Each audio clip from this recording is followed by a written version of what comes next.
We welcome in head coach Josh McDaniels. And, Coach, great to see you again. How about the studio? It's good to see you. This is a new experience for me. I kind of like this. It is great. Our podcast studio, we do a lot out of here. I want to begin because I'm a stat guy, and we talk a lot of stats once we get into the season, but it's week one. How do you approach it? There's a new head coach in Sean Payton. You've had success against Denver, but you got new players, and so does the Broncos. Yeah, this is always an experience unlike any other game you play during the course of the season. We kind of reference it like it's a training camp practice against another club where you go into it, you don't really know, you don't have a real scouting report because you haven't seen anything in real live games yet. The players, you kind of have an idea of where they're going to be and who they are. But again, we haven't seen, the real schematic things that they've worked on behind the scenes, and they haven't seen us either. And that's going to happen in 16 games across the league this week. So the biggest thing for us is we have a certain amount of game film that we watch from the preseason. We pull from things from last year a little bit, and in Sean's case, some of the stuff that he did in New Orleans. Right. But at the end of the day, this is really about following your rules and knowing what your plan is and going out and executing your job regardless of what you see.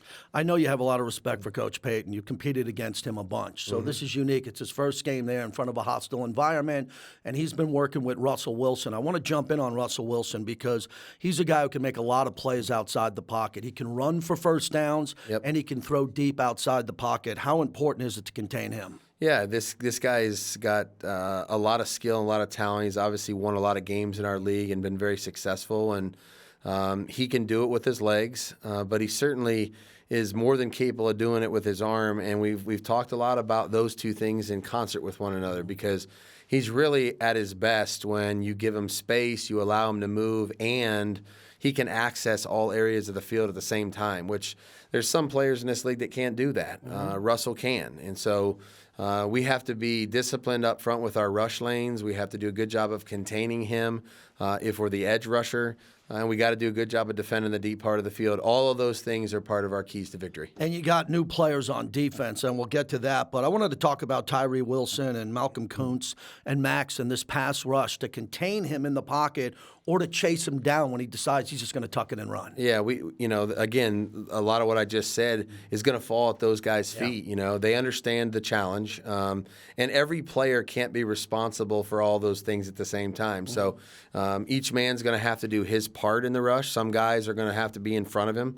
Some guys are going to have to try to close it from the side. We certainly don't want to be behind him because if we're all behind him, then there's nothing in front of him, and that's when he really makes a lot of plays with his legs. Epps was brought in to be a guy who can contain and come into the box and defend the deep ball. What did you like about him throughout preseason camp before that, especially his leadership? Yeah, he's been a really good positive leader for our entire defense, our secondary, our safety group. Since he walked in the door, he just has a presence about him. He's very mature. He's intelligent. He understands the entirety of the call. It's not just his job. He understands what the corners are doing, what the nickel's doing, what the linebackers are doing. He's a great communicator. And so very consistent approach to him every day, every play, does his job well, does it at a high level. And we were looking for for somebody to be able to do that and have that kind of impact. And obviously Marcus was voted a captain here, so he's certainly doing it now. I've heard this message from you, and I've heard it from Dave a number of times. Physical, disruptive, smarter players. Yeah. Getting your hands on the ball. This is something you've been preaching in front of me, talked about it in the preseason.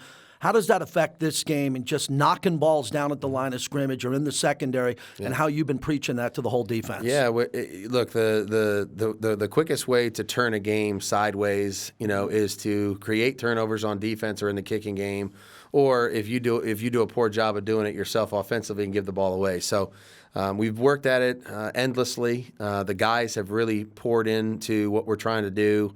It doesn't necessarily manifest itself in 7 disruptions a day or anything like that, but I think it's more the awareness and the intent and the understanding of how big of an impact it would have in the game. So throughout the spring and summer, we've seen progress in that area, and hopefully we can get a few on Sunday in Denver. I, along with the fans, are fired up with this offense. You get Josh Jacobs back. We talked about that at the State of the Team. Yep. And now I look at his numbers, not only in this series against Denver, but what he did last year. From the time he came into the building, before you get on the plane to head out to Denver, what have you seen leadership and especially with his physical presence coming back? Yeah, his personality is infectious. His awareness, he's in the moment every single part of the day, meetings, walkthrough, at practice, doesn't matter what the period is. He's working all the time to try to get better. He pushes himself and then demands from his teammates. And so anybody like that, and couple that with the fact that he's a great player, he has a tremendous amount of respect from our team already, was voted a captain. And again, he'll continue working all the way up until kickoff to make sure he's ready to go to do his part on Sunday in Denver. One of your other captains, Devonte Adams, I watched him at the press conference. He is dialed in. You could just tell with the look that he has there, the leadership of Devonte taking this team with you, this whole roster on the road. What have you seen from him from last year where he was very successful in this matchup? What do you expect from him in this game? Yeah, he's laser focused. And again, this is a guy who hasn't missed a practice since I've been here, and as a guy who's had the type of success that Devonte's had throughout the course of his career, you might think that, he's days off and all that. That's not him. He's a worker. And so he's preparing really hard to play his best and demands from his teammates, approaches practice the same way. And he's done a great job of leading our group, in his receiver group, our offensive unit, and our team. So just looking forward to having an opportunity to go into our second year here together. And I know his presence will be felt. Before we get to your captains and wrap this up, I wanted to talk about the growth of the O-line. When we sat here last year, we were coming off a preseason where you had 7, 8 guys. You were trying to figure it out. What's changed this year? Yeah, I think, Greg's really come in and kind of solidified himself on the right side at guard. And a lot of the guys that played last year are back and are now, I'd say, more comfortable with one another. Every one of them is more comfortable with the terminology, the communication between one another, and they're working together extremely well. So I'm excited about this group. I know they're excited and eager to play.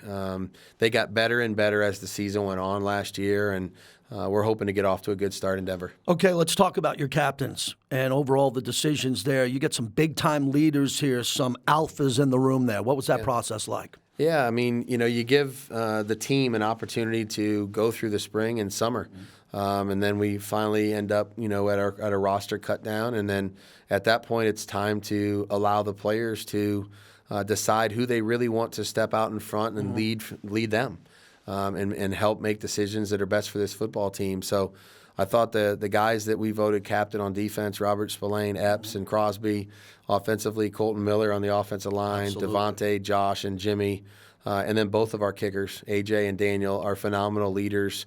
All those guys work diligently every day to be their best and then pull their teammates along with them. So I was really proud of our team. That was pretty clear to see who they wanted to lead them, and those guys will meet the task. Last one, the fans. We've talked about it a lot last year that the fans were there for you on the road. When you come out of the tunnel, Raider Nation's going to be there, especially in this game. They find their way to Denver at Mile High. So a message to the fans as you get ready to kick off the season, Coach. Yeah, we're excited. This is, that was my first opportunity to really feel this and understand what this was all about. Now I have a completely different idea of what this support is on a week-to-week basis, and I know they'll be there in Denver. I expect them to be loud, and we expect to play well and go out there and give them something to cheer about, to yell about, and we'll look forward to seeing them at the end of the game. Good luck in Denver. Thanks a lot.